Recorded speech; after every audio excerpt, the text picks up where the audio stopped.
Selamat siang, nama saya Angel Haraya Bengsi dari Fakultas Hukum dengan NIM 21106113132. Di sini saya akan menjelaskan subjek hukum internasional. Subjek hukum internasional adalah pihak yang dapat dibebani hak dan kewajiban yang tertulis dalam hukum internasional. Secara umum, subjek hukum internasional terdiri dari negara, organisasi internasional, dan individu.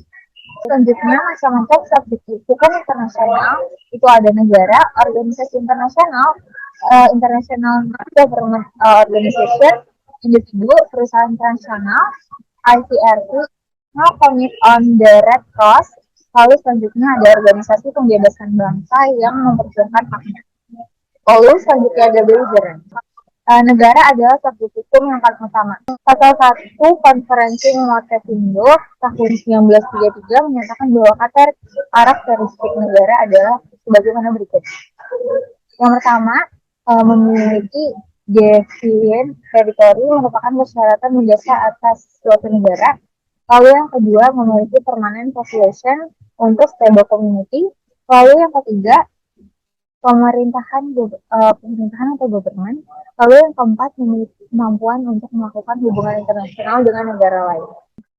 Lalu saya akan menjelaskan kewajiban dan hak negara. Kewajiban yang pertama adalah tidak melakukan intervensi terhadap masalah yang terjadi di negara lain. Lalu yang kedua, tidak menggerakkan penggolakan sipil di negara lain, melakukan semua orang yang berada di wilayahnya dengan memperhatikan hak asasi manusia. Lalu selanjutnya menyelesaikan sengketa secara damai, lalu melaksanakan kewajiban internasional dengan etikat baik, lalu tidak mengakui wilayah yang diperoleh melalui kekerasan, lalu tidak menggunakan kekuatan atau ancaman senjata dan tidak membantu pelaksananya hal tersebut, lalu mengadakan hubungan dengan negara lain sesuai dengan hukum internasional.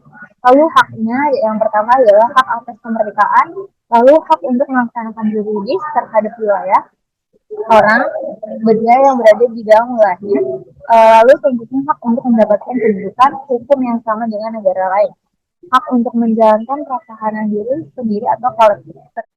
Organisasi internasional adalah suatu organisasi yang dibentuk dengan perjanjian internasional oleh dua negara atau memenuhi karakteristik sebagaimana berikut.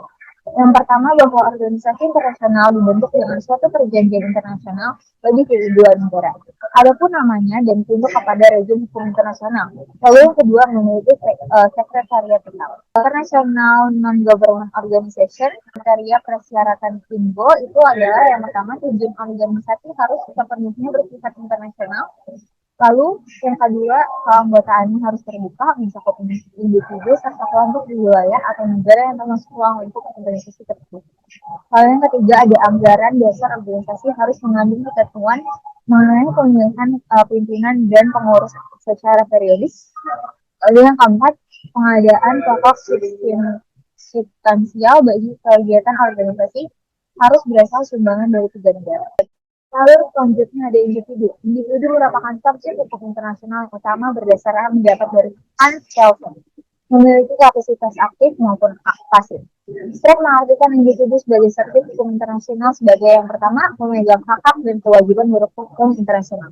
Lalu yang kedua, pemegang privilege prosedural untuk mengajukan di muka sebuah pengadilan internasional.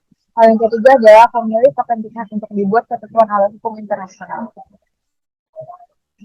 Lalu perusahaan transnasional itu adalah perusahaan yang didirikan suatu negara tetapi beroperasi di berbagai negara. Dalam hukum internasional pasif, perusahaan internasional belum dipandang sebagai subjek hukum yang sesungguhnya. Meskipun peran perusahaan internasional di era globalisasi ini tidak diragukan lagi, dapat membuat perjanjian dengan negara lain, tuan rumah dapat mengintervensi dan mendikte negara di mana ia memakan modal. Selanjutnya saya akan menjelaskan bentuk-bentuk pelanggaran HAM perusahaan transnasional. Yang pertama, pelanggaran terhadap hak-hak ekonomi, sosial, dan budaya. Lalu yang kedua, pelanggaran hak sipil dan politik. Lalu yang ketiga, ada pelanggaran terhadap hak-hak yang dilindungi oleh hukum humaniter internasional. Lalu selanjutnya ada ICRC, International Committee on the Red Cross. ICRC atau Palang Merah Internasional merupakan organisasi non-pemerintah yang anggotanya Palang Merah Nasional, negara-negara yang berkedudukan di Swiss. Meskipun mendapat status sebagai subjek hukum internasional, tetapi dalam bentuk yang sangat terbatas, ICRC adalah bergerak di bidang kemanusiaan, memberikan perlindungan terhadap korban perang baik skala domestik maupun internasional. Lalu tugas utama ICRC adalah memantau kepatuhan para pihak yang berikat kepada Konvensi Jenewa. Lalu yang kedua, mengorganisir perawatan terhadap korban luka di medan perang. Lalu selanjutnya ada mengawasi perlakuan terhadap tawanan perang yang melakukan intervensi yang bersifat konfidensial dengan pihak berwenang yang melakukan penahanan. Lalu selanjutnya ada membantu pencarian orang hilang dalam konflik bersenjata, terus dan melakukan organisir perlindungan dan perawatan penduduk sipil bertindak sebagai perantara netral antara pihak yang berperang. Lalu organisasi pembebasan bangsa yang memperjuangkan haknya. Bangsa yang memperjuangkan haknya adalah suatu bangsa yang berjuang memperoleh kemerdekaan melawan negara asing yang menjajahnya. Meskipun banyak yang menamakan kelompok berbasis pembebasan, tetapi tidak semua mendapatkan pengakuan sebagai subjek hukum internasional. Hal ini dikarenakan tidak ada kriteria objektif untuk menentukan kenapa suatu kelompok sudah berhak menyandang status sebagai organisasi pembebasan atau bangsa yang memperjuangkan haknya atau belum. Yang selanjutnya adalah beligeran. Beligeran adalah pihak yang bersenjata dalam sebuah pertikaian bersenjata. Dalam hal ini, pihak bersenjata bisa siapa saja termasuk pemberontak bebas. Membahas beligeran atau kaum pemberontak dalam hukum internasional tidak akan bisa terpisahkan dari masalah kekaretan. Hukum internasional tidak mengatur masalah pemberontakan.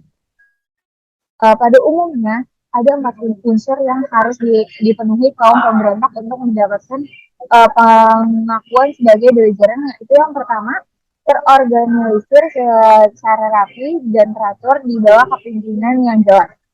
Harus menggunakan tanda pengenalan yang jelas dan menunjukkan identitasnya.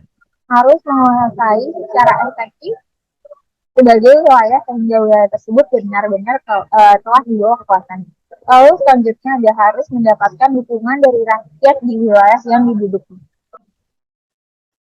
Sekian penjelasan saya tentang subjek hukum internasional. Mohon maaf jika ada salah kata.